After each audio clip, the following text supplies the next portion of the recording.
do you think like the next big wave or big boom to come to Nashville is? Like you mean in like when the next big group of people are gonna start Mm-hmm. coming? I mean it's really hard to determine that. You know, we can have our predictions on it. You know, they predicted the housing market was gonna crash in 2020 when COVID came, and it did the exact opposite of that. Mm-hmm. And so I mean, it's really you just continues to grow. I mean, I think we're going to continue to see this constant pace of people coming to live here. You know, Right. even if they don't choose Nashville, they choose the outer Surrounding. cities because Mm-hmm. they're close enough to Nashville. Yeah. So you know they'll pick Smyrna, Murfreesboro, Laverne. Hop on the interstate, you Yeah. be close to town, 25, 30 minutes, and you're right Mhm. down in Nashville. Exactly. So you know, I just think that we're gonna see that a lot because I mean I get contacts from clients from out of state Mm-hmm. that are coming here. A lot of them say they're coming here for work too. Yeah. From my clients specifically, but it's not always the case. Sometimes they'll want to transfer here because it's cheaper. You Mm-hmm. know, selling their homes for all this money there and coming here and spending little to nothing, which Right. is still high for us, but you know, coming from, you know, California, New York, Yeah. it's nothing for them to come here and cash $500,000 for a house and they're in it. So, Mm. Yeah.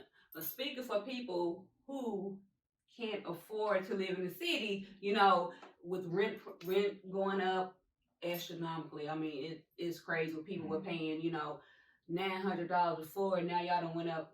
Not you, but they went up on rent $300 or $400 for the same place just because it's convenient to be downtown. I mean, you're forcing people out, and then when jobs are not paying anymore, so pay rate isn't going up, but yet rent prices are increasing. So how can people can't afford that? yeah, You can't have both. and And it's pushing people out of the city like who've been here their whole life. it is, and that's something there too that I don't see it changing anytime soon. Once the housing market went where it went in 2020, because it's always common for um, rent to increase each year, but it's typically something like 3%. Yeah. You'll see a 3%. That's what we did in property management when I was in property management. It was a 3% increase year over year. But in the housing market and with the rent and the way they're doing it now, is a few reasons to it. One is just because of the demand, but two, the prices of the homes have increased drastically. And like if you bought a home 5 years ago and you sold it last year, you got more than double what you paid for that house. Yeah. So the people that are investors that were buying these properties up and then renting them out, they're having to charge more on rent because they had to pay a whole lot more for that property too. So that's one side of it. The other side of it is you got people that already owned it. They may have a mortgage on it. Their mortgage is still the same, but now they know they can capitalize because the next door neighbor just bought this property, Right. and they're renting this property out for X amount of dollars. So then they're like, well, if they're gonna get this, I'm gonna get this, and that's just what we're seeing. You know, they got to do something. We got to make it affordable for the people who live here. Yeah. So we got to get it together. Keep our people who live in the city, and so many people, but like especially like with the older people and stuff, and people who are on fixed incomes, you can't afford it. So we have to do better. All right. So you look very fly. Do you incorporate this every day into your work? Your attire? Yeah, you go shop every day. Yeah, I'm the Suited Realtor. Well, I guess it's a nickname that I kind of gave myself, but it was just like a brand for me. A lot of people think that realtors wear suits all the time. Well, men wear suits, and it's expected because they see it on TV or whatnot. I know a lot of realtors. Yeah. There's a handful of us that wear suits. And for me, I love like loud colors and bright colors, whatever. If I see a suit that looks different, I'm going to get it Right, because yeah. I like it. And it helps me stand out. It gives me Mm-hmm. my brand. It gives me my style. Like you're gonna have other realtors that are gonna dress up. They may wear suits. A lot of them don't. The vast majority of us do not. For me, it's a part of my brand, and I Yeah. want to stand out from everybody else. Well, As you I'm definitely as are. I'm growing in real estate, that's my biggest thing. Is just I want to make sure that I stand out. So Mm-hmm. yeah. Well, listen, I know you used to like write and produce and things like that. You act, did you? Yeah. I still do that now. So Okay. I started when I was at NTSU. I wrote a handful of plays, I think nine, Mm. that I did at MTSU, and I've done some short films and things of that nature that I wrote. I love acting. I rather act than write. But in order for me to always play the character that I want to play, it's like if I write it, I can play whoever I want. Right. So that's where that kind of happened. The reason I started writing was I was at MTSU, I auditioned for a play, and since I was 18 years old till now, I still do them, but I do Okay. Martin Luther King speeches, Mm. and I auditioned for this Martin Luther King play, and I made it. There was only three people in the whole play. I auditioned for Martin Luther King, but I didn't get that role. And then there was Uh, Malcolm X. I didn't okay. get that role. Then there was a bodyguard, and that's the role that I got. And Martin Luther King, the guy that got the role for Martin Luther King, was like 6'5", 250 pounds. I didn't even work out back then. I mean, I was 150 pounds soaking wet, and it was like, how am I going to be his bodyguard? So, I was a real big fan of Tyler Perry at the Mm-hmm. time, and I was like, you know what? I'm just going to make a play, a comedy. I'm going to write it myself. And I didn't know now that this is where I would be at, but um, no, I did my last play last year, and then working on my first feature film Mm-hmm. now entitled Black America that will be finished filming next weekend, which I'm super excited about. Okay. We're entering it in the Dances with Films. It's a film festival geared only towards independent Yeah. filmmakers. Okay. So Sundance is what I really wanted to do, but Mm-hmm. Sundance, Denzel Washington, anybody, we've seen them in Right. Sundance films, and with Dances with Films, they're the largest independent film festival in the world. And if I Mm. even know Denzel Washington and they find out, I can't enter. Okay. So it's great for us independent filmmakers, Yeah. and they're the largest independent film festival in the world, and they're in Hollywood, California. So I'm really excited about that. We're gonna do a red carpet showing in the theaters. Ooh. End of April, Okay. beginning of May-ish time frame is what we're looking at. But first, I want to make sure we get filming knocked out and get everything edited, and we're gonna go from there with it when we're actually gonna do it. So. Oh, so I can't wait. I can't Yeah. wait to watch it. So. Yeah, it's a character. I'm usually doing comedies. This is a drama, Mm-hmm.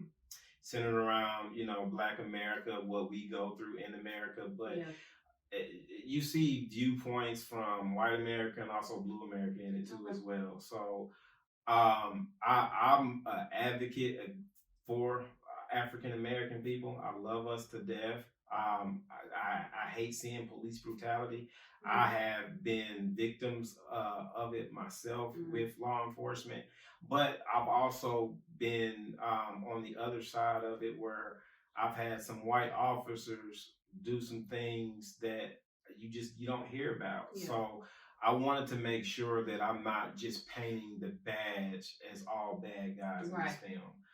So there's one officer in the film, a Caucasian officer in the film that's actually a good officer. So it's inspired by a true story. A lot of the events in the film Mm-hmm. happened in my life.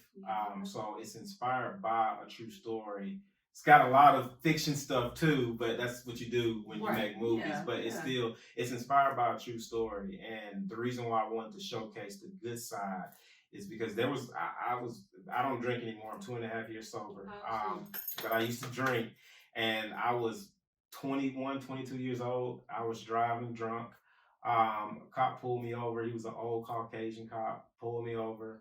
My insurance was expired. My tail light was out. My headlight was out, and I reeked of alcohol. And my license was expired. Sure. And he pulled me over when I was pulling into to the club because I was finna continue drinking. Yeah. And he talked to me. He told me all of these things, and he said, "Look, I'm gonna write you a warning. I don't want to ruin your life." And he said, "Once you leave here, if somebody else pulls you over, you show them this citation that you got, and then you go home." And as he was walking away, he turned around and he looked at me and said, "I just want to let you know, all cops aren't bad cops." And that stuck with me ever since that day. Now, I've gotten racially profiled against cops several times after that. But just to know that, there are still good cops out there. So I wanted this film to showcase both sides. We see the bad cop, but let's point out this good cop too. So it's a lot that goes on there. It's deep. It's not a comedy. I got a little comedy. That's what we need, though. We need people on the outside. We need people to speak up and stand up for folks, for everyday people. We don't have Martins and Malcolms anymore. So who do we have? You know, but we have Michael Jackson. What did he say? Let's start with the man in the mirror. Make that change. So it all starts with us. Starts from within. So true. So yeah. Okay. Well, Sam, you got any other things coming up in upcoming projects other than the movie? No. If I think of it, I mean, because I'm always doing something, I will. But right now, my project, my baby project, is this film.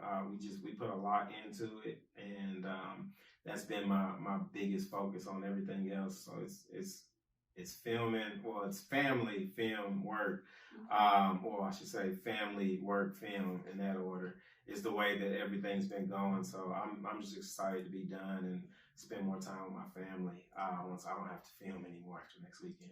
So yeah. Do you do outside of Tennessee, or are you only in Tennessee with selling homes? Just Tennessee. Okay. Primarily Middle Tennessee is where I focus on.